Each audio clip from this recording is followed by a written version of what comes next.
Now for something completely different, a new way to pay your taxes in Arizona. Forget cash. You could use something called cryptocurrencies like Bitcoin. That's just one way Arizona could lead the country in creating a kind of internet for business for the economy, where digital contracts are settled with digital dollars and much more.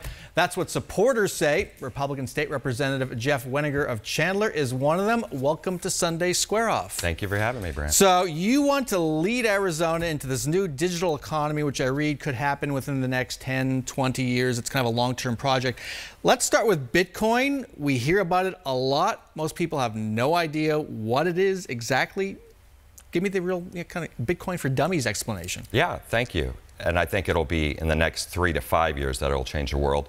But Bitcoin is one of 1,000 digital currencies that you can use to purchase things. You can use it almost like an investment. It goes up and down in value, and you don't hold it in your hand, but it operates on the blockchain platform, which I think is the most exciting thing about it. I think. But it operates on a market, right? The price of Bitcoin, a Bitcoin dollar goes up and down and up and down. It does. I think it's been a little volatile, but I believe the more and more people who adopt it and use it, will stabilize it. In the last 3 months, it's been as high as $19,000 and as low as $7,000. That's pretty volatile. Yeah, yeah. But a transaction on Bitcoin takes 10 minutes, and so within the 10 minutes, there's not that much volatility. And again, as more and more people adopt it, it will stabilize. And there are other digital currencies that are a lot more stable.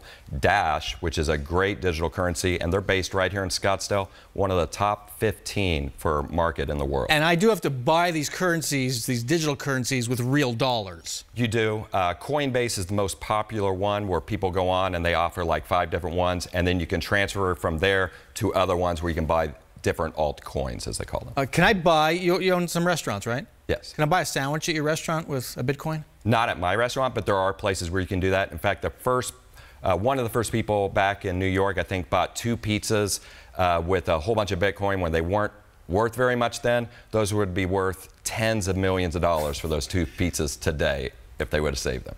Okay, so the Senate passed a bill that would let me pay my taxes, my state tax bills, with Bitcoin or some other digital currency.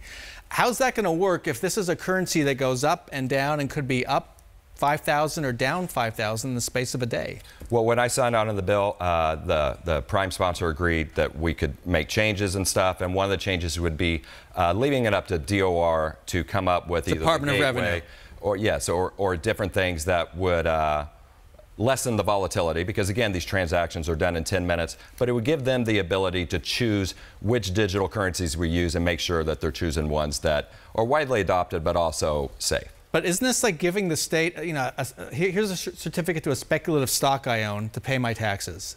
It might be worth $100, might be worth $10. No.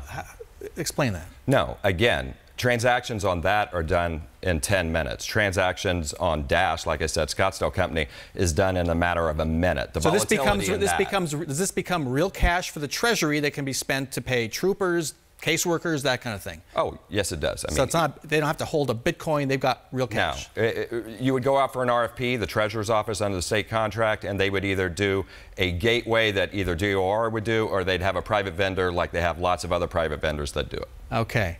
Let's move to blockchain, which we're taking a step up now in terms of trying to explain this. You're really excited about it. Again, blockchain for dummies.